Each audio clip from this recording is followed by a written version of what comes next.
was that I wanted to come on and make this video before I go to sleep tonight. Okay, so as you guys know that I am planning a Vbac. This is why a Vbac is important to me. My first daughter, I was young, I was induced. During the induction, a lot of things were going wrong, and the doctors failed to respond to what was going on. During the induction, I was hypercontracting, and my daughter's heart rate kept dropping. During the pushing phase, she was pretty much stuck in me and whatnot, but eventually came out. She was born dead. I did not get to hold her right away. She was brought right away over to the reception room, and then from there she was brought down to the NICU. Hardest thing ever as a mother is to not bond with your baby when your child's born. I learned that she suffered skull fractures, traumatic brain injury, which are bleeding and blood clots in the brain. She also had a huge open cut on the back of her head, which is now a huge scar with no hair growth. My second child was a C-section, which I was not planning on having a C-section. Oh, and my first daughter also had shoulder dystocia. I forgot to say that. So she also had shoulder dystocia. But anyways, back to my second birth. My second child was a C-section, but my whole thought and mind process was I wanted to have a vaginal birth because I felt robbed of my first child's labor.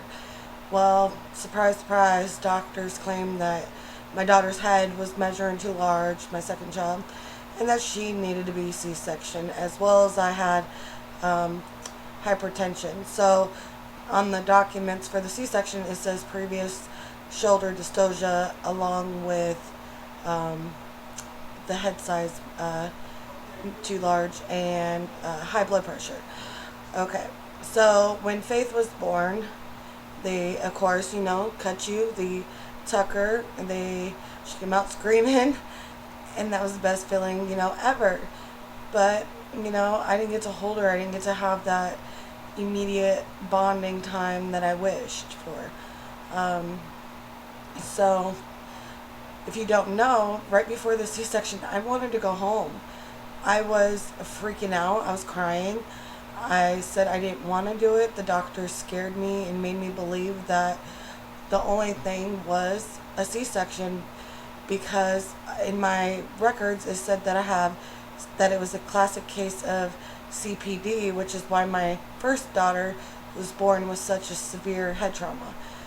No, my mindset and processing is, if I had not been induced with my first child, I believe things would have probably went a lot easier, and I would have probably been able to birth her naturally without any complications. But because of being induced, it forces your child out. So, and she wasn't ready. And not only that, I was diagnosed with PTSD as a result of my first daughter's birth process, because it was so traumatic to me. And then I had to leave her for 5 whole days in the NICU, and leaving without your child hurts so badly. I had to play it off and be strong, because as a mother, you want to be strong for your children, and so that's what I did. And I feel like a Vbac this time is extremely important to me, and I feel like it may help me with my post-traumatic stress disorder that I suffered after I had my first daughter. So I found a doctor when I was 10 weeks pregnant. The first doctor that I went and seen for my pregnancy told me, no, we could not do a Vbac because of my first daughter's birth trauma. Which, okay, I understand that. So I found a new doctor, and from 10 weeks, first appointment, he said, we're going to go ahead and let you have a trial labor. So we were planning on this Vbac.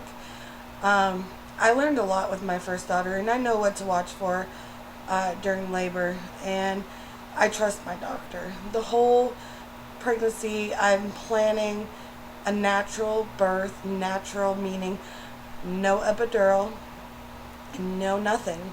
Not like an epidural. An epidural did not work with me when I was in labor with my firstborn daughter, because my contractions, like I said, I was hypercontracting.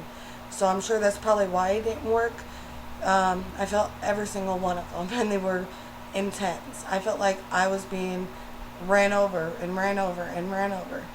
Um, you know, that's one thing, is I'm going to go all natural. We're going to monitor the baby while I'm in labor. And, you know,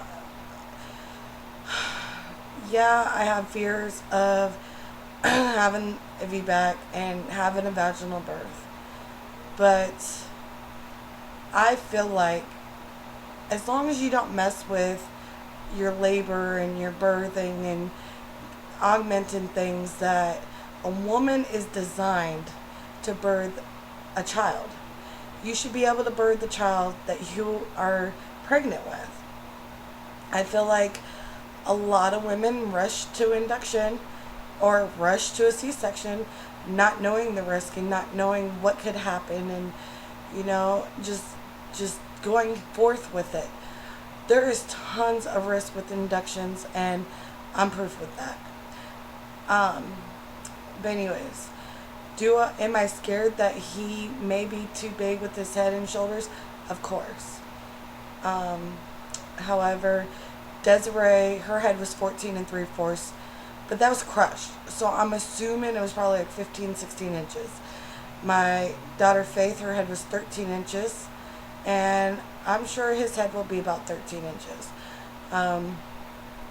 The difference is Desiree is from a previous relationship. Faith and this child in my stomach is from my husband. So, like my doctor said, odds are it's not going to happen again.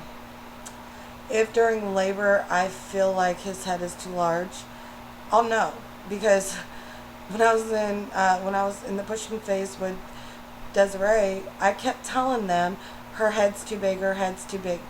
They, of course, didn't want to listen, even though her heart rate was dropping and she was in distress. Nobody was listening. Nobody was caring. I kept asking for the C-section. Nobody cared. This doctor that I'm with now understands that that's my biggest fear, is him getting stuck and having same birth trauma that my first one did. However, I know what to watch for. I know signs of distress. I know all of that. So we're going to watch all of that.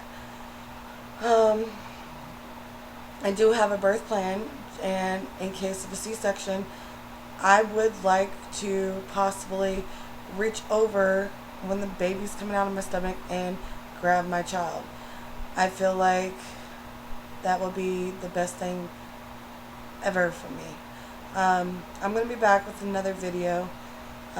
This one's already kind of long, so I'm going to be back.